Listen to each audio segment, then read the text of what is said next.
Vendors demand more money. Negotiation mode is on. We brought in the big gun, Lisa Novak, to talk about how we get there. Stay tuned.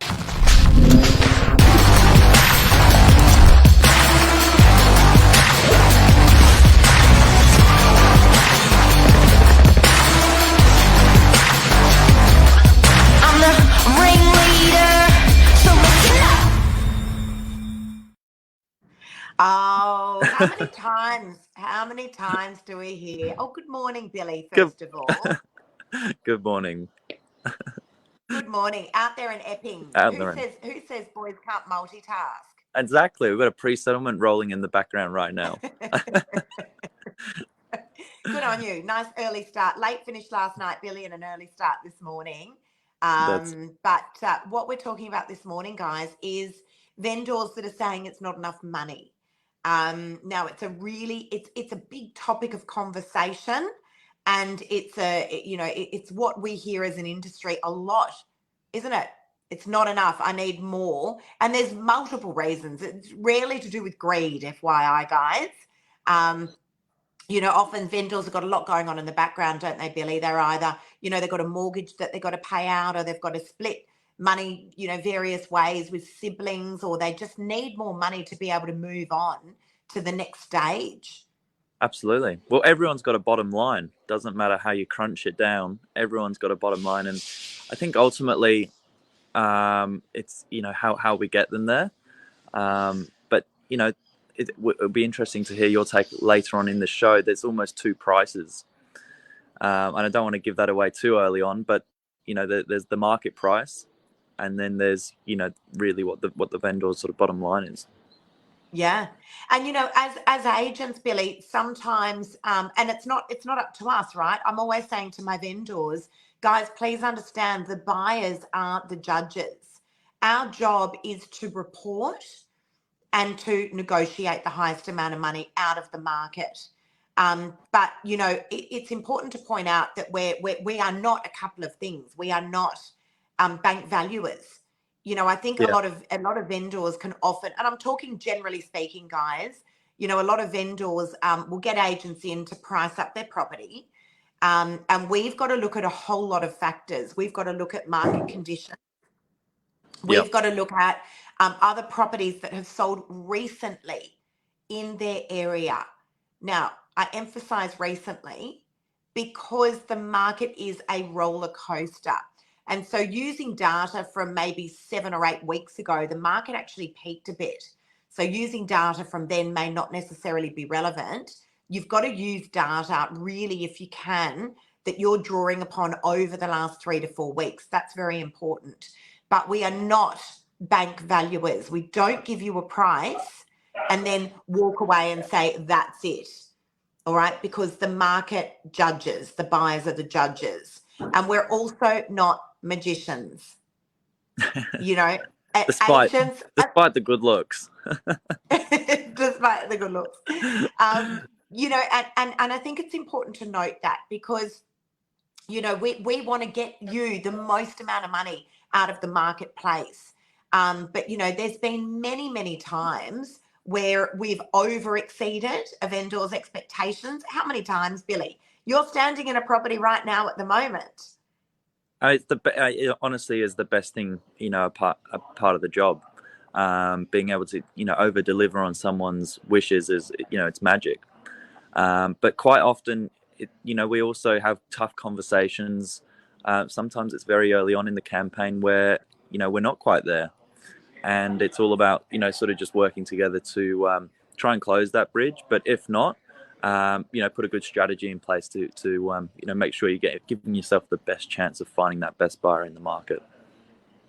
I couldn't agree, Billy. And there's so many factors, guys. We want to try and cover some of the scenarios with you this morning. And there literally is so many. Of all the sales that I've ever done, I can confidently say that no two sales have ever been the same. I think there's this misconception that vendors, some vendors may feel like there's just a one size fits all for every single campaign. And, how many times has a great offer come too early and then you were That chasing those happens a lot. dollars throughout the campaign. Happens a lot. Happened with a property that I've currently got on the market at the moment. I had taken through one buyer pre-market or off market. Yep. We were not on the real estate portals yet. It was a buyer that saw a property on my social media, took them through a fabulous property. We got a great offer, but the vendor was like, oh, but I think we can get more. It was the first buyer, the first offer, and we've been chasing those dollars now for about 5 weeks, unfortunately. I know, and it does happen, and that's honestly one of the worst things that we see in the campaign, because it's really hard to identify what great value looks like, particularly when it's so early, because you haven't had the other, feedback to justify that, particularly for our vendors. However, it does happen. And equally, I had a campaign that took 6 months to sell, where Oh, we had we I had remember this one. no offers coming in where the owner was happy with. We didn't want to keep the property empty, so we put a tenant in there for 6 months who understood that we were in the midst of a sale and would need access every now and then. And at the end of the 6 months, the market started to turn a bit, and we got there. So there is a strategy, and there's a way to go about it, I think, for every property. And that's a really good point, Billy, because again, how many times do we hear, a vendor say, well, we're just going to wait. We're just going to wait. And I want to talk about average days on market, because it's really important, and it's a number that changes. And it's Yep. important when we're waiting for that big offer to come through, because how long is too long? Where the buyers are looking on the real estate portals and they're going, oh, no, I'm not going to look at that property. That's been on the market for ages. Something must be happen. wrong with it. It's Now, like guys. it's like But, when you call it bread on the shelf. That's exactly that's my analogy. Yeah. That is exactly my analogy. So there are many a time when a property has been sitting on the market for too long, and buyers think that they can throw in low offers because it starts to look like a bit of a fire sale, Yep. or it starts to go stale, like you said, Billy. Looks like bread sitting on a shelf. There are the very, very, very odd occasions, like that property that you said been sitting on the market for 6 months and there was an upswing in the market. But Yes. that's a very rare situation. So let's just talk. I want to ask you something, Billy. How long is too long? You got a buyer there behind you doing his precinct. How long is too long? Well, I think that number varies a little bit depending on the owner we're looking after, and I think it obviously comes down to what the transaction looks like and where it's going to get them. So if you're in the position where you're selling to buy a property, well, too long is if you miss out on the property. You might need something to come together quite quickly. You might need to get onto market and get a really strong offer in nice and prompt. If you miss the boat, then that could be a matter of a couple of weeks for you. However, you've also got owners that are maybe a bit more opportunistic and waiting for something strong to come in. They might give you a little bit more time. So look, average days on market for DY is sitting at 26 days. So I think 4 weeks is what is regarded as normal. So but I just want to draw down on that for 1 sec, because I just want to make sure we're not talking real estate jargon that no one understands. Yeah. Average days on market is exactly what you would expect. It's the average days it takes to sell a property in a particular suburb. And it changes from suburb to suburb quite dramatically. So DY is how many days on market? What's the average days, Billy? About 26 days. 26 days to sell your property. Okay. So that's the average days it takes to sell a property in DY. Now, Freshwater is an example. The average days on market, where we're seeing the vast majority of houses in this particular area, is sitting at 43. There you go. Much longer. 43, much longer. So I've got a property on the market at the moment, and the vendors are, after 14 days, they're like, oh, it's not happening fast enough. Although we have literally moved mountains in 14 days. But and actually we have a really good offer on it at the moment. But in saying that, when we draw down and look at the data, because the numbers don't lie, 43 days, we're not even halfway through what the average days is that it takes to sell that property. Yeah. If we look And at data. Now, it's not to say that you should be sitting on the market for that long, guys, because every campaign is different. Every single campaign is different. There's been many a time where I've sold a property in 4 hours, and there's been many a time where it can take weeks and weeks until you get that right offer. yeah, it does happen. It does change. But I think if you're hitting the numbers that allows you to transact and get to that next step, then that's what you kind of started the process for in the first place. So it's just sort of taking a step back, and I think realizing where's the offer going to get you. Now, I want to talk about strategy, and I want to talk about vendors that say it's not enough money to make it work for them. So let's talk about that, and let's talk about what the options are for vendors. So ordinarily, most agents will either do private treaty, which is for sale by negotiation, where you see, sometimes, guys, you'll see for sale for 2.5 million, or you'll see for sale with a guide price. We call that private treaty, and that's by negotiation. The other option, and these are just, there are a few options, but I'm just going to use the most common ones. The other option is auction. And everyone knows what that is, right? It's a campaign that goes for about 3 to 4 weeks ordinarily. And we take all the buyers, we collect them along the way, and we throw them all into an auction scenario. And a lot of people will say that is a wonderful way to get the highest price out of the marketplace. What do you agree, or do you not agree, Billy? I think it's a really good way to understand true market value. There are there's no doubts about it that you can collate the feedback and put it into one room, and it's nice for the buyers as well because it's all out in a public forum. So some buyers really like it because there's no hidden stories behind the scenes. Some buyers have obviously had bad experiences in the past where they're being told there's another offer maker and they're not sure if they're bidding against themselves. An auction scenario is really nice for that because it's out in the public. But there's other buyers there that don't have finance available, and so they can't actually attend an auction, and they may be your highest bidder on the day if they could be there. So I agree. again, But I also want to point out that over the last couple of weeks, we have taken a few properties to auction, or more than a few, some sold at auction, but a few that I just want to draw down on, and they were passed in. And then we negotiated post-auction, and guess what happened? We got more money post-auction than what we did on the auction floor. So the negotiations after the auction came in higher than what actually happened on the auction floor when those properties were passed in. So and again, I just want to go back to the question of vendors saying it's not enough money and what the negotiations can look like. So to assure a vendor that an agent, a chosen agent, is getting the most amount of money for that property. There are so many different scenarios. So, and we may very well start off as a private treaty campaign, and before we know it, we are doing what's called a best and fairest, because we've had multiple buyers that have indicated interest and put offers forward.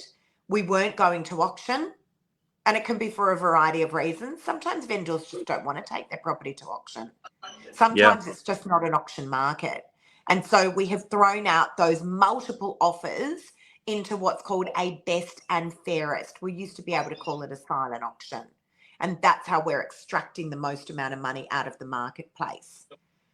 And that's I think that's another sort of fair way, to close out that sort of procedure, because buyers get really upset, when you're having to keep on going back and saying, look, that one, the other buyers just come up 1,000. Will you go back in at 500? You basically are doing a silent auction. People really don't like that. So this is a best and final, where you have best and final offers to give to the vendor to make a decision on. Correct. And look, it's a closed envelope. Those offers are not shopped around. Yeah, that's It the is other a big closed thing. envelope. We then present those final offers to a vendor and they make a decision. And sometimes it's based on the highest price. Sometimes it's the highest price and the conditions. So settlement periods and, cooling off periods or an unconditional. And sometimes it's just a good old fashioned backstory. And I had this happen So last true. week on a property in DY where a Yeah. lovely young family had written a letter about their circumstances, and my vendor chose to go with the young family for much less money than what was on the table. But Billy, we still thanks, Tate. I got called in at the last minute. It was like, quick, you need to do morning minutes. I'm like, awesome, I'm still in my gym gear. So this is not a paid ad for PE Nation, by the way, guys. But vendors that turn around and say, so, okay, let's use this as a scenario. We've had multiple offers. We've run a best and fairest. We've presented the offers to the vendor and it's still not enough money. Yep. What do we do? Your two options, and this is what it comes down to at the end of the day. Doesn't matter what strategy you've run. You might have been on market for 10 days or 100 days. If you get to this point, your two options are take the highest offer, and hopefully that gets you as close to or gets you onto your next journey, or just hold on to the property. Maybe rent it out. Maybe just live there a little bit longer. But those are your two options. That's what it boils down to. Okay. Guys, do you hear that? They're your two options. When an agent has tried every strategy that they have recommended to get the highest price out of the marketplace for you, you've got those two options. Hold That's the it. property or take the offer that's on the table. Take the highest offer. Waiting for longer time may be worse for you. We don't have crystal balls, but waiting may be worse. And if you can make that highest offer work, most of the time we see vendors taking that highest offer. Most of the time we do. And but we're not here. please, We're sorry, Billy, not go here. on. Not here to coerce anyone into No. taking that offer if they don't want to either. You've appointed an agent not to pull a big stunt and hopefully obviously we'd love to over exceed, but if we're not quite there, then don't get me wrong, it's your property at the end of the day and you hold on to it. Absolutely. Our job is not to coerce you into selling your property. But I want to point out a couple of things, Billy. We are real estate agents. We are not bank valuers. And I'm always clear when I'm doing an appraisal for a client that this is our opinion of value. We must give an opinion of value based on market knowledge, market conditions, and recent sales that have taken place, recent sales that have taken place in the area. We are not bank valuers. We don't give you a price and just go, that's the price, take it or leave it. We say this is our opinion of value, but the market dictates the price because the buyers are the judges. We are here to step you through the process and to make sure that we are getting the highest possible price out of the marketplace for you. We're real estate agents, not bank valuers. We are also not magicians. Okay. Yeah. So, sometimes we've got vendors and we can be hundreds of thousands apart. We can be millions apart. We could have come in with an opinion of value on a property only to find this is a roller coaster of a market at the moment, only to find that when we appraised your property 4 or 5 weeks ago, the market changed, which is what's taken place in our marketplace at the moment. So if I appraised a property maybe 4 or 5 weeks ago, the market has leveled out again. The market was reminiscent of a hot market about 4 or 5 weeks ago. Now it's leveled out again. We saw an increase of 20% of stock in our marketplace and a lot more stock came onto the market. And we have fresh new data that may indicate otherwise. And so it's important that you continue to update your vendors on where that market value sits when we're in a very turbulent market. But guys, please understand, there's been many a time where we have well overshot the mark. because we had an enormous amount of competition, because the market changed again and we had a big upswing in the market, because of very clever negotiation strategies. How many times, Billy, has it happened to you? Well, that's it. And that, as you know, we said it before in the show, there is a negotiation strategy for every property. Every campaign is so unique. So it's certainly not put a price on it and just watch it go. You know, anyone that's telling you that is clearly not done enough transactions. But I hope this helps someone this morning. And yeah, if there's anything else we can do, reach out. And also, I just want to finish off by saying, you know, as agents, we may start with a particular strategy. How many times, guys, have you seen that a property was going to auction and it sold prior? How many times has that happened? And that's either because there was only one buyer, maybe, or a great offer came in that just swooped everyone off their feet and took the property off the market and stopped the auction in its tracks. But, you know, as agents, again, we will guide you through that process. You know, sometimes we can start off private treaty and then take a property to auction because we have a lot of interest. Sometimes we can bring an auction date forward because we have a lot of interest. Sometimes we can start private treaty and be calling a best and fairest in a matter of days. You know, sometimes we've got an auction, we're heading to auction, and then we flipped it to private treaty because there wasn't enough interest. A great agent will always guide you through. But, you know, I just want to finish off by saying, Billy, their vendors two options. If it's not enough money and the market did not see what you saw, you know, or we weren't able to get that highest price in the marketplace as real estate agents, your two options are take the highest offer that's on the table if you can make it work, or hold on to your property and bring it back to market when the market starts to heat up a bit. That's it. Don't be afraid to change your strategy as well on the agent's recommendations. Perfectly normal. And yeah, that's it. Great show. A great agent will step you through all of that as well. You know, it must be a fluid campaign. A great agent will step you through that. There's many agents that have just got the one size fits all approach. It's just a 4-week auction strategy. And that's great, but it doesn't work in every single marketplace. You know, when you've got an oversupply of stock and not a lot of buyers, you know, it's not necessarily the best strategy, but always follow the lead of your real estate agent. That's what you've employed us for. Have a good day, guys. Thanks, Lise. See ya. Bye, guys. Bye.